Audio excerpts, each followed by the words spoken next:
Welcome, everyone. This is Adam Beebe, and I'm joined by Rick. And Rick, I apologize if you would pronounce your last name for me. Sure. Kazanka. Very good. And Rick, to confirm, you do see on your screen funsational.com presented by Adam Beebe and Rick Pazanka? I sure do. Excellent. Okay. Well, everyone who is going to be listening to this is the recording Rick and I are doing. I am the broker representing the site funsational.com. Rick is my client seller. The point of this open house is to familiarize all with the site itself. And what better way to do that than have Rick, the seller, do it? So, a little housekeeping right now. A lot of this is going to be irrelevant since it's a recording. But what we have here is if you have any questions, I need you to contact me directly. Adam at Latonas.com. You will see my information on the listing on Latonas. I'll also have a screen at the very bottom of this PowerPoint. So, really, without further ado, Rick, I wanted to introduce the deal here to not only you, as you know, but also to our audience that's listening to this. What we have here is an established, aged um, e-commerce site, which definitely has trends involved in it, which also, in that it has trends, also has a variety of different things that can be improved upon. But he has definitely a niche, if you will, especially around the holidays, wedding seasons, and I'll definitely have Rick expound upon that more. But the data of it, if you will, it's 105,000 asking versus a rolling 12-month average, and this is revenue, COGS, and expenses. What are not included in expenses are owner salaries. They never are. The annual profit 12-month previous is 31,549, asking 105. So, Rick, let me have you take the mic, and I'm advancing the slide. So, why don't you give us a little bit of background? How did you come up with Funsational? How long has it been around? Kind of just the basic stuff on it. Sure. So Sensational is a property. It's actually a business that we started about 13 years ago. And originally it started as a single web property. And it was actually surrounded around baby shower games. And from the demand we had found from baby shower games, we spread that out and expanded to like a bridal shower type site. And we found that that vertical of doing games on the baby, the niche party events was very good to us. So people and our customers kept asking for more and more type of party games. So we expanded out along those lines, and we created, Christmas type games and Halloween games and birthday games. So originally the site started as a conglomeration of properties. And now it is one single website. We kind of combined everything back in about 2010 under one brand name called Sensational. And it has been kind of a mixed flag, I guess we would say, property of ours since then. Very good. And I'm operating the screen now a little bit differently just because I want to get a more focus on something. Um, Now, explain the owner structure, if you will. Explain how many people we have running the site. Who beyond you is involved, please? There is another employee who does more of our operational side. In other words, she's going to be the one who's fulfilling orders, doing customer support, and tends to do more of the administrative type tasks, a bookkeeping type situation. So really, there's only one other employee besides myself here who operates a particular website. My focus tends to be more on the marketing side, more on the say, for example, Google AdWords or pay-per-click or affiliate type marketing. Very good. Okay, and then I've just gone full screen here looking at the history of the site. Let me back up slightly. This is from the Wayback Machine. This will tell you there was some activity in 04, 05. I see that in 2001 the domain was registered. The real activity of the site really began in 2010. What was the What happened with That, Funsational between 2001 and 2010? so prior to 2010, we were running a state independent website, so we did not have the Funsational branded name until 2010. Okay. So that's why you're going to see the spike in traffic here. That's when we converted all our sites, and Google had a lot to do with what was going on. And the way the trend changed with Google and pointed back towards more of a one website rather than a unique website. Great. How long has this present design on the site been as it is?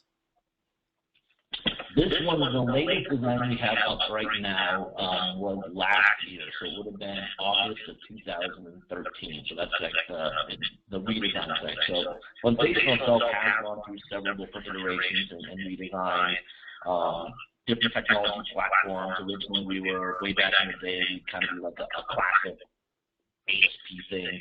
Mm-hmm. We've moved up now through a .NET infrastructure and all the way to where right now we're based on CS Cart, which is an open PHP source type platform. Sure.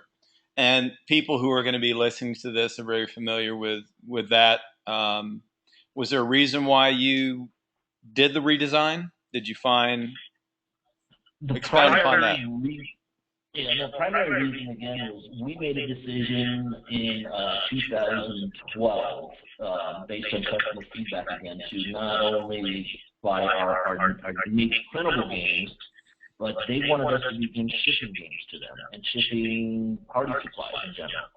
So the web redesign that happened last year was specifically to fill that particular need we want by our customers, because we did not have that ability built into our original shopping cart. Mm-hmm. Okay, fair enough. What you see, Rick can confirm this, you see analytics over the past year. Can you explain, and what I alluded to at the beginning of the recording here, the large spike in traffic around the end of the year, holidays, at least here in the U.S. primarily, and obviously elsewhere in the world. But can you explain what we're seeing here as it relates to traffic? Absolutely.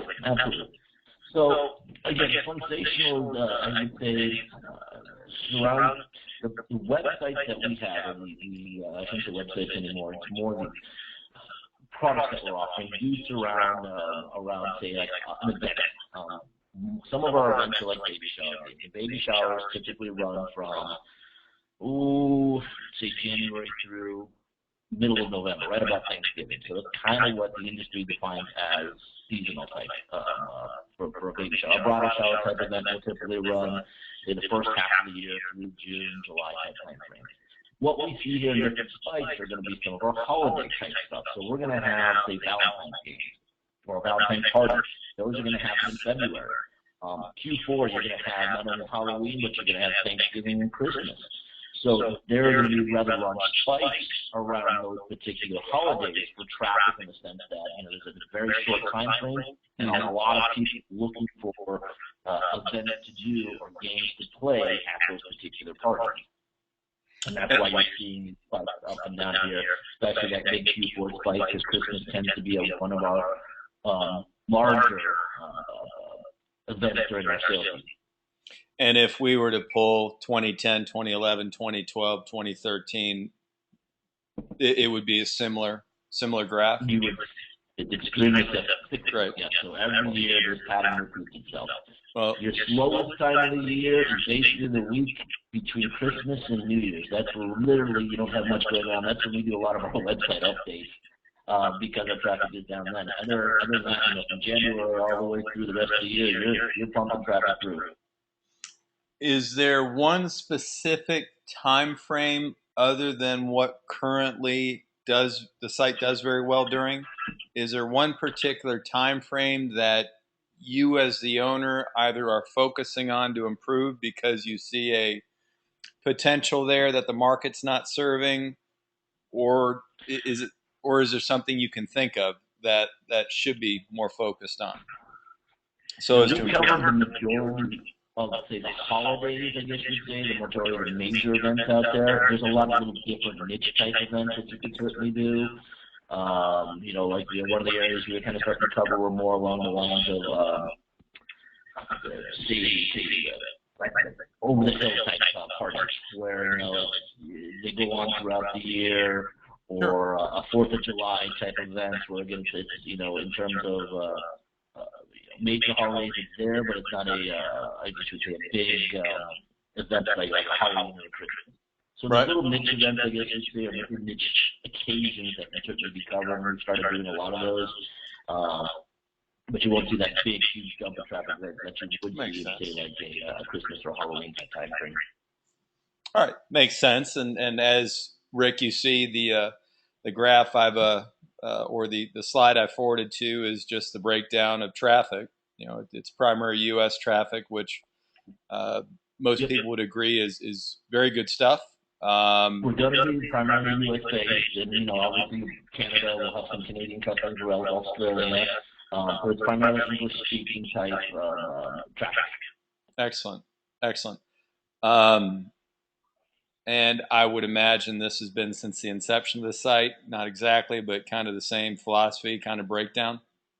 It has, and we've actually started to expand that more into Australia. We found out there's actually a pretty good niche there. One of our resellers is actually located in a lot of Australia and has been buying jeans from us and selling pretty well down there. And we've had that relationship now for about a year, almost a year and a half. So, there's definitely room for continued growth, especially in the overseas market, particularly Australia. And that particularly Australia, then those relationships, I would imagine, are transferable to the new owner. Yes, sir. Okay, excellent. Okay, moving on, we've got this just discusses the sessions as they break down. I will let you speak more to this. What do you think is the most relevant thing that we're looking at? I think on this particular side here, one big thing, that kind of sticks out again is the social referral side. We found out lately, sessions from particularly Pinterest tend to be very, very good to us. A lot of our customers are women, probably close to 99% are women right now, and they love the Pinterest side of things. We have a pretty good Pinterest following as well with our Pinterest boards. So we do get quite a bit, probably a normally large amount of traffic coming from Pinterest. And I think that's we'll see that slide here shortly. It's very, and on a lot of these visual type sites, that's definitely helpful as far as the products that are being sold. Yeah. Actually, here we go. Pinterest, as you mentioned, is virtually all of it. You can kind of see from here, basically the sessions coming from it, and it's been a very, very good source of, again, complementary free traffic for us to help generate, visitors and sales and whatnot. When did you start getting into the social marketing rather? Pinterest, we got in, it started obviously more with the Facebook side of things. Yeah. I believe probably around 2010 or so was when we started the first Facebook side. Pinterest, I know we jumped on pretty quickly too. That might have been early 2011, maybe 12. I can't remember off the top of my head. Okay. But you're seeing steady growth? We have seen pretty good growth there. Great. Sure. Things that I haven't seen that really don't work nearly as well as maybe you think. It's like, again, our Twitter following hasn't really been as good as some sites. Mm-hmm. YouTube, again, we've tried some YouTube stuff. They haven't quite been as well. It's really been predominantly Pinterest and Facebook. Our Facebook page does have about 10,000 followers. So between the two, Pinterest and Facebook, that's primarily where our focus has been from a social standpoint. So some good transferable social media accounts to the new owner, and it sounds like, as you're mentioning, the Pinterest is only expanding month after month, and then there'll be some room for improvement on these other outlets. So good stuff there. As it relates here, I mean, this kind of speaks for itself as far as the external backlinks, referring domains. I guess on this page, what are you most proud of? Do you do link exchanges? Tell me where you think these links are mostly coming from. Mostly through the various link exchanges. We do have, well, I should say, let me take a step back, because we did pretty much bring this site live around 2010. It's had some, we've had to kind of rebuild a lot of our traffic and our backlinks from our previous 8 different websites. So there has had a lot of different regrowth there. We've been able to keep and maintain most of our affiliate relationships because we do have a large affiliate program there. From the backlink side, I would say it's, where I'm proud of is continuing with those type of relationships that we've had, so that as we move from 8 different niche websites, that we were able to keep the backlinks and point them all to the new sensational type site. Okay. Okay, I think that speaks. Don't get me wrong, there's still quite a bit more to go with this too. Obviously backlinks are very important in any SEO program. So there's still, the Funsational name is a great brand that we've found a lot of people want to associate with. So I feel there's still a lot more growth with an opportunity there to continue this type of program. Well, overall, everything looks good as it relates to the quality of the backlinks and what's being referred and that stuff. So not all links obviously are created the same, but it seems like it's got a pretty good profile here. Good stuff. Okay. Let's see here. I think this is kind of a little bit more discussion as far as the traffic goes, as far as what we're looking at as far as the backlink breakdown. As you're looking at the, go ahead. Go ahead. You kind of talked a little bit about, alluded to the different type of links you can have.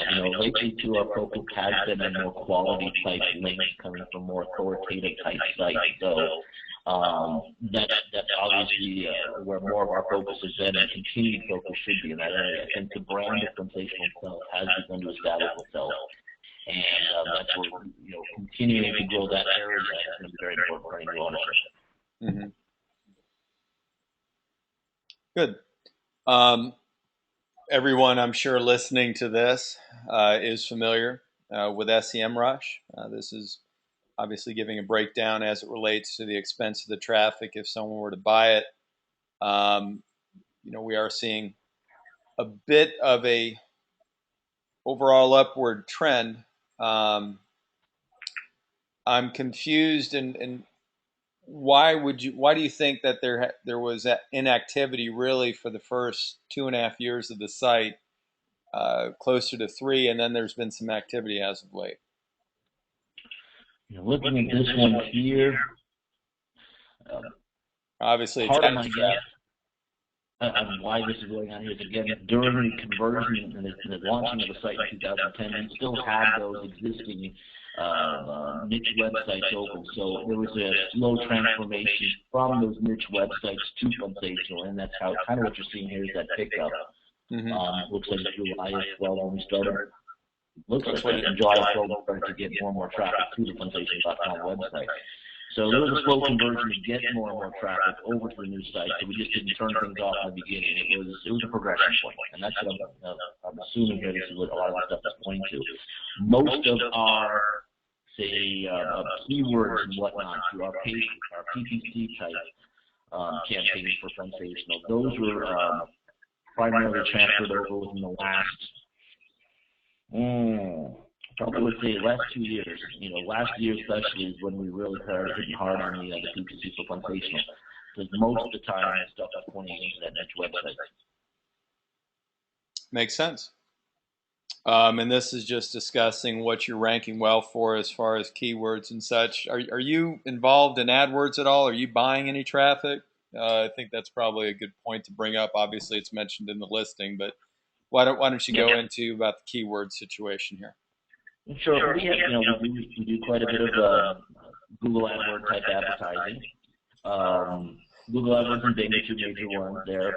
We found out that PLAs through Google and any of your shopping comparison type sites have been very good to us as well. But particularly the Google PLAs have probably been better than most of them. The Google PLA started about a year ago, year and a half almost, I think we started doing Google PLAs. Mm-hmm. And the return on those, the conversion rate on those tend to be better than just a traditional Google PPC type campaign. So we have been doing that, And again, most of it's going to be more the long tail type keywords, specific and niche to any of our type of our parties or events, areas like that. A lot of stuff that I'm looking here on the screen, it's like a game related as well. What we're finding out is that's our little niche. That's where we really started from, but we're expanding out more and more into say like game prizes and other type of areas that are complementary to these type of games, to our core offering of products, which is games.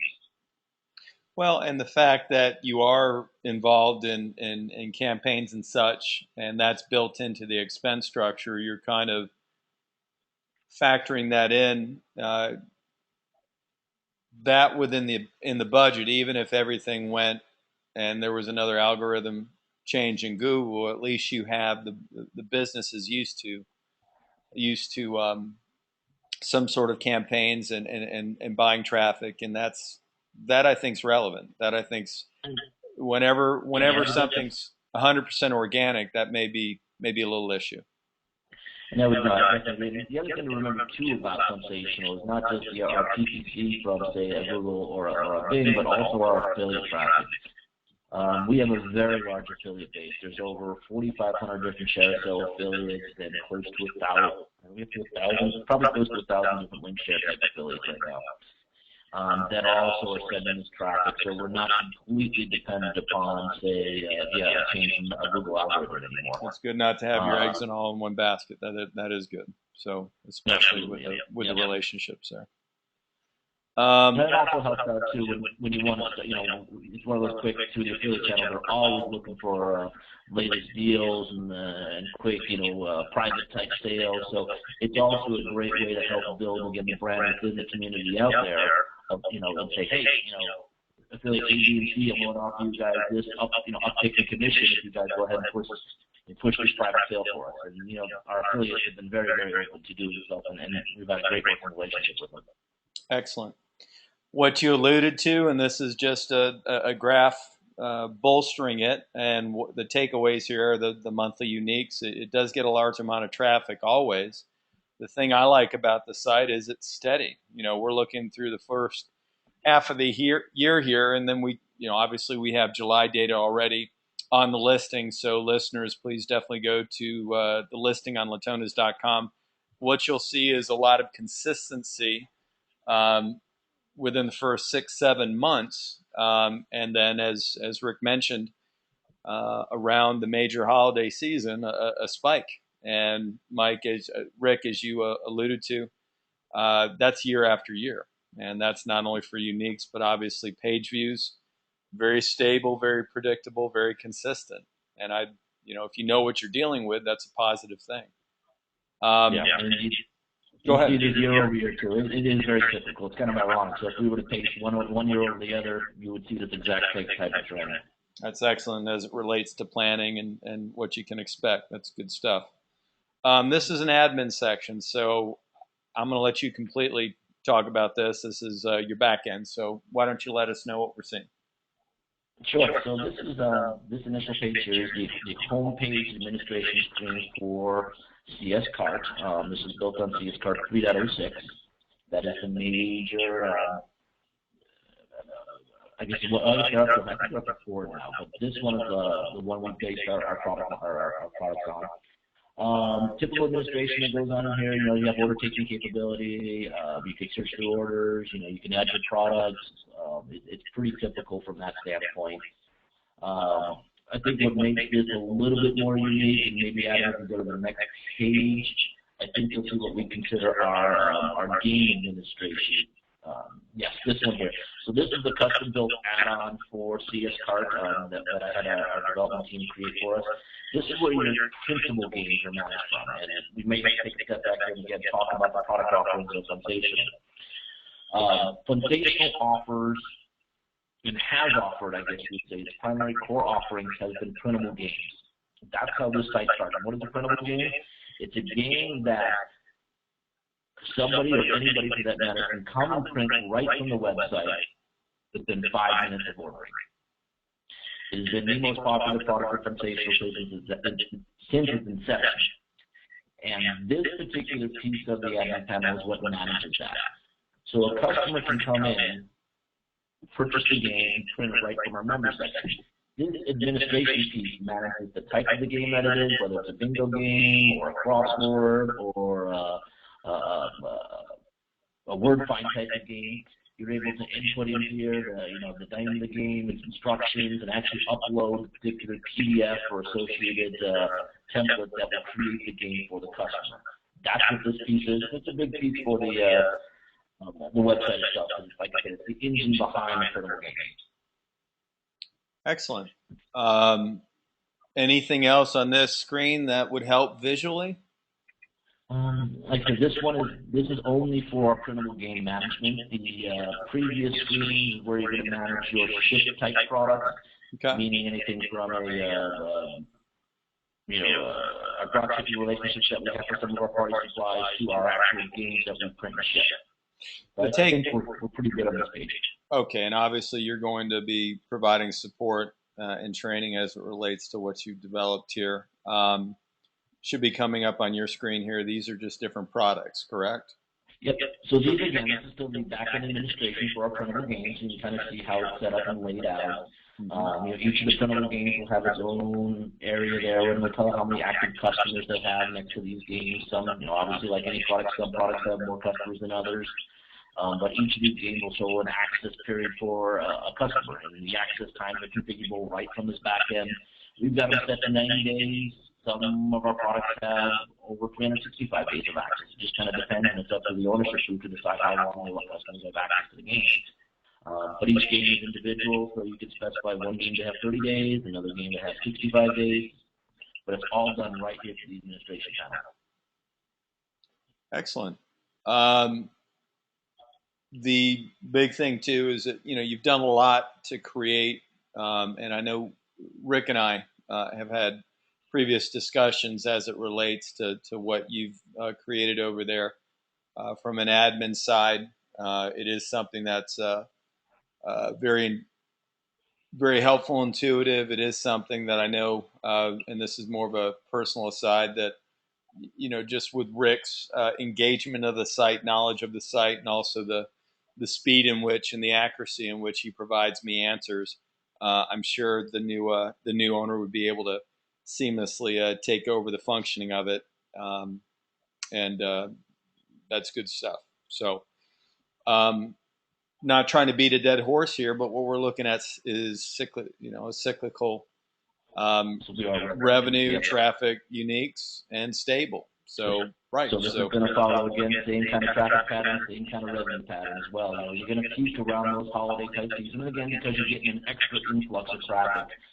If you think about, especially around Christmas time, because by then, most of your, say, baby showers and bridal showers historically is consistent throughout the year. People stop having those kind of events.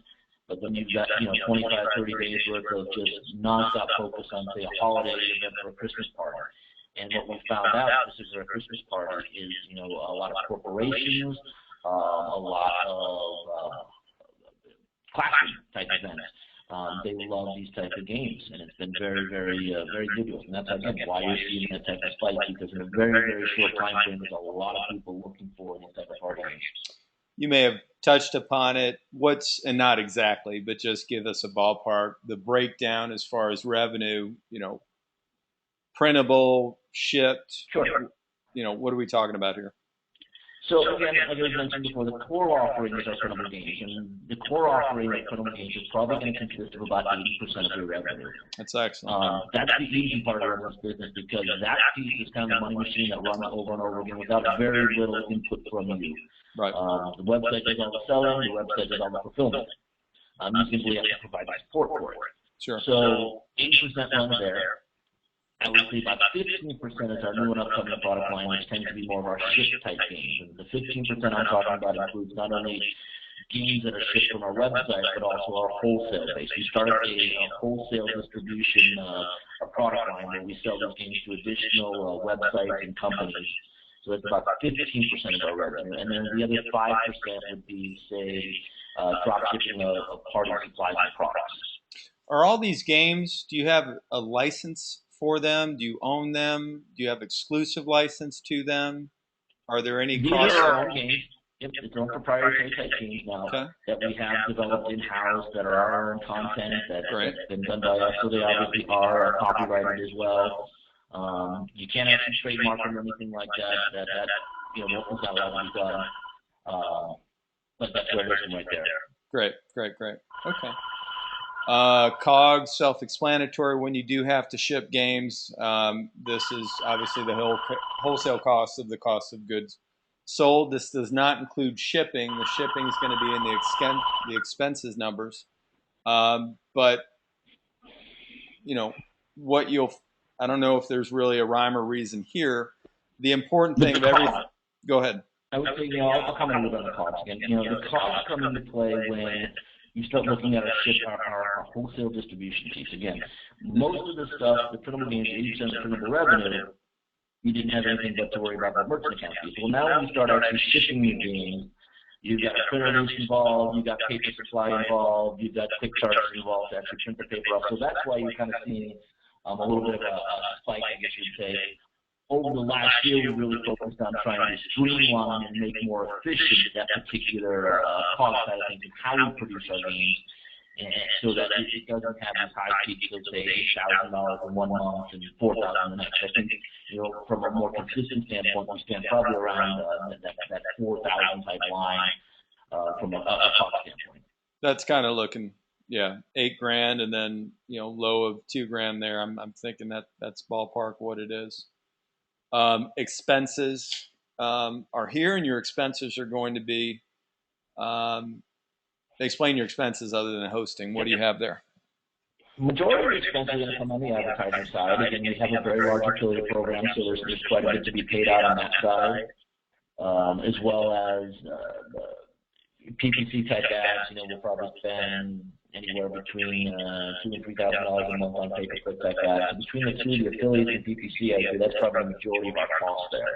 Okay, and this is for anyone listening. Upon a signed NDA, I do have a very current breakdown as it relates to monthly expenses, COGS, and revenue.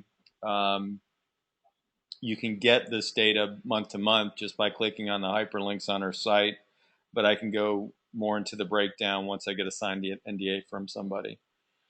There's not much as far as day-to-day operation. I guess the big thing here, and it's relevant, your skill set as it relates to running the site. An hour of your time may or may not equal an hour of somebody else's time. Someone else may be more skilled than you, or someone else may not know the stuff that you know as it relates to running the campaigns and things of that sort.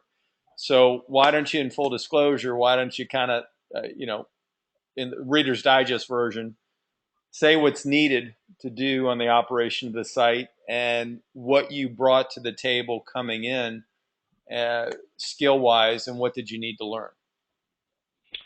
I would say, especially over the last few years, I've tried to move. We were a very heavy IT-focused type of company, and I've tried to move us away from that over the last few years, where I think we're finally at a point now where there's not so much of an IT need from an individual standpoint. You can bring in a program and change a thing or two. Most of your stuff here is going to be focused, at least my thinking is really focused more on the marketing piece. So understanding of an affiliate program and how affiliates interact and work, and that relationship that needs to be built with an affiliate, or a large group of affiliates. So there's a lot of conversations that happen about placements on their sites and how they can help promote you.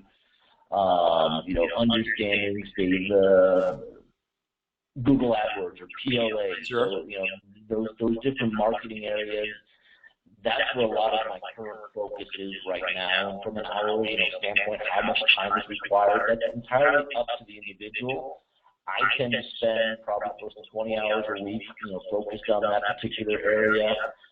That keeps the site up and going. That keeps new blood coming to the site. Mm-hmm. When I look at what else goes into really working with this, it's understanding the customer. So I'll spend quite a bit of time interacting with their customers as well. I'm going to be one who's going to jump on the phone, listen to the customers, find out what they're searching for, if they're having a hard time searching on the website. So it's really, I'd say, a lot of this interpersonal communication type work. But from a day-to-day standpoint, it's going to be marketing, and it's going to be probably on that $20 mark. Yeah, the marketing and the building of the relationships, right? That Mm-hmm. all flows into the same here. Um, Site growth and future expectations. It does, if we were to change you out and put in someone with affiliate experience and things of that sort, an assumption would be based upon past performance, the site would continue to run along, and we're looking at 105,000 for a 30 odd thousand dollar profit site. That's not a bad return. Now, nothing's guaranteed, but that's kind of what we're looking at. As far as something outside the box, that's kind of the default right there. If everything stays the same, that's what we're looking at. Site growth, you already mentioned July and some smaller, July 4th, some quote unquote smaller holidays. Those can be more so gone after. What are some other expectations? What are some things I think specific to the niche that you think will affect the site? Here's where I, marked in my business plan, targeted for future growth in this, and I think it's two different areas. One is the continued expansion of the brand itself. Sensation is a great name, and it's got a good name within, say, this little niche targeting market. But expansion of the sensational name to say that next year, the tier of, say, party supplies. There's several different tiers. Obviously, at the very, very top, you've got your party cities and your urban crates and everything like that. But underneath that, there's several different types of niche websites that also supply niche party events for baby showers or bridal showers. Sensational has the opportunity to move up into that particular area through the proper branding of the site itself. And I'd say to get to that point, that's where you got to be able to begin to expand into the market and start offering more and more of these party supplies. That's where we start, and that's where you heard me mention about that 5% of our revenue right now comes from the party supplies. I think there's an opportunity there for a lot more expansion and growth within that market. You're looking at margins there, it can be anywhere from, small, tiny margins of 10% up to, 15, 60% margin. But that's where I think real growth is going to happen. The second area, I believe, and this is where we've probably been focusing more time and attention on, has been in the growth of, say, the wholesale distribution market of our party supply needs. We've got a couple of different good resellers set up right now that we're supplying games to, and we have, the last, since about 2010, that growth and expansion for our ship games. And that's where we'll manufacture. They'll place an order with us. They'll say, 100 different games of A and 100 different games of B. We'll print them, ship them, and deliver right to them. They do all the selling. So it's kind of two different areas of expansion that somebody has the opportunity to really work into. And growth-wise, I think both areas are very open. I think very well said. Why are you selling the site? I would say two reasons, and one reason would be, having owned this site now for 15 years, I think there comes a point in any owner's life where they realize that to go to that next level, they need some help. Either they need help one way or another, or the capability to go that level is just not there. For me, I've found out that there's a couple other, how would I put it, business opportunities, I guess you would say, that I have kind of jumped into. So this site here isn't really getting the kind of attention that it needs. And either I've got to, divest myself away from these other business opportunities I'm working on to go fully into this one, or I give somebody else the opportunity to take what I feel is a site that has continued growth opportunity and expansion needs, and let someone else take that and run with it. And I think that's kind of looking at where I want to be, where I want to go. I think that's the proper way to take sensational and let somebody else really give it the proper level of care for that next level. And in my case, I'm going to continue to focus on those two other opportunities I have on new businesses. Makes sense. I had questions written down, as well as questions from buyers that we've interacted with. The site here, and let me get my information up here. This is to everybody listening. My name's Adam Beebe. You can see my cell phone, which is +1 678-640-4530. My email is adam@latonas.com. My Skype address is adam.latonas. That's an S at the end, so adam@latonas. I'm more than able to field any questions on this site. We do have a prospectus as well, and that is available for anyone who has signed an NDA. I will say again that Rick has been very active as it relates to responses when I ask him questions, engaging with certain buyers. I do implore you, if you do have some questions, please contact me directly. And if I don't have an accurate answer, if I need clarification, Rick is a phone call or an email away. Rick, thank you for joining me. You did an excellent job, and I hope everybody listening either has or had a great weekend. Rick, again, thank you for your time. Absolutely. Anytime. Pleasure. Have a great afternoon. Bye. Bye now.